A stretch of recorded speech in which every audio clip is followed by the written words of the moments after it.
because it's absurd. It's a lie. That's the word from Senator Ben Sasse of Nebraska, a Republican. And again, on one level, you can understand why people are whipped into an emotional frenzy when they talk about Ukraine. Why wouldn't they be? Russia's invasion of Ukraine was shocking. It was wrong. The suffering of civilians there is entirely real. We're watching it on TV. It's horrifying.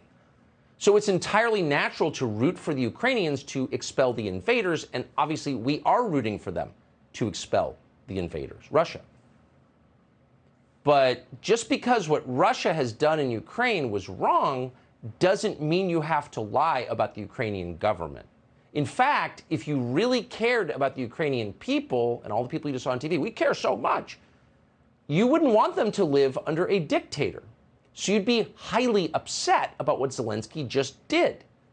But our leaders are not upset in the slightest. They're cheering it on, even when they know better. So some of them are just too dumb to know, but some of them do know. Michael McFaul, for example. He's Barack Obama's ambassador to Russia. Unlike shallow gas bags like Dick Durbin or Ben Sasse, McFaul actually understands Eastern Europe. He has lived there. He knows exactly who Zelensky is and exactly what he's doing. So here's his assessment of the Ukrainian government, not the people, the government, as of this afternoon. Quote, if Zelensky remains in power, Ukrainian democracy is preserved. That guy teaches at Stanford. But that's not true. So again, Ukraine was invaded by its neighbors, and we oppose that. We should oppose that. But that doesn't mean Ukraine is a democracy. It's not. And we shouldn't tell Americans it is, because that's a lie. We should tell the truth.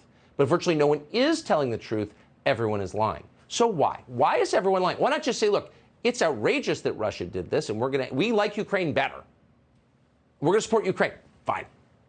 Why go the extra step to tell us that Ukraine is a model democracy when it's not at all? Why are they doing that?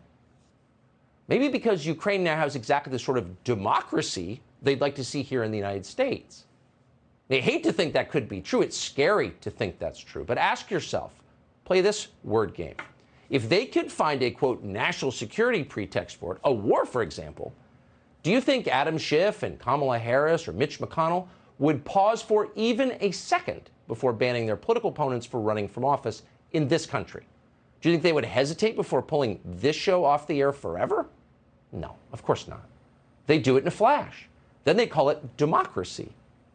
So maybe you're starting to conclude that these people love Zelensky not because he represents the Ukrainian people, but because Zelensky is exactly the leader they would like to be, with wildly expanded war powers to make everyone who complains shut up at gunpoint. Maybe that's what's going on. It seems kind of obvious when you think about it. Now, of course, we pray they never have the power to do any of that in this country, the last free country in the world. We should not let them do that, because freedom in America is not just important to us, our children and grandchildren. It's important to the globe. Again, we are the last free country. We must remain free. But in the meantime, a war is being waged in America's name with our money, so it's fair to ask how the side we are backing is doing. Clearly, there are an awful lot of heroic Ukrainian citizens. We see them all the time on television. We applaud them. We admire them. But how's the government doing? How is it behaving? Again, we have a right to know, even if state-controlled media in Ukraine won't report it, even if our sort of state-controlled media here downplays it, dismisses it. Here's a man called Gennady Druzenko. Druzenko is a medic in charge of a field hospital in Ukraine. He's appeared on CNN. In this clip, he casually announces that he has ordered the castration of captured Russian soldiers. Watch. Я своим врачам дал указание, всегда я был большим гуманистом и говорил, что как только человек пораненный, он уже не враг, а пациент. Но теперь очень жесткое указание всем мужчинам кастрировать, потому что это тараканы, а не люди. И поверьте, все врачи, которые всю жизнь спасали пациентов, русские тут будут умирать в большом количестве. Cockroaches, not people. Now, again, that doesn't mean the broader Ukrainian cause is unjust. It is just. They were invaded. They have a right to fight back and expel the Russians from their country. And for the fifth time, we're rooting for that. But we're paying for this, so we have a right to know exactly what's happening. We have an absolute right to know. In fact, we have a constitutional right to free media. We don't have that. That video, by the way, disappeared.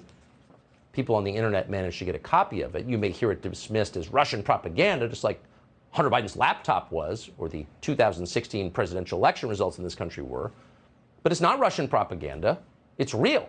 The man you just saw speaking has confirmed the video is authentic. He apologized for it. So murdering POWs is a war crime, so is castrating them. We're not shocked by this. This happens in a lot of countries. Ukraine is not unique. Atrocities happen during war. Every war. Always, no matter what the neocons may tell you.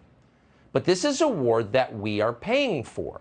This is a war with moral implications. This is a war the White House is involved in at every level. So when the Ukrainian government does something, we have an interest in knowing exactly what it is and what it means. But more than anything, we have an overriding interest and a moral obligation to keep the United States free. So when you see them admire someone who's shutting down any opposition to him, you should pause.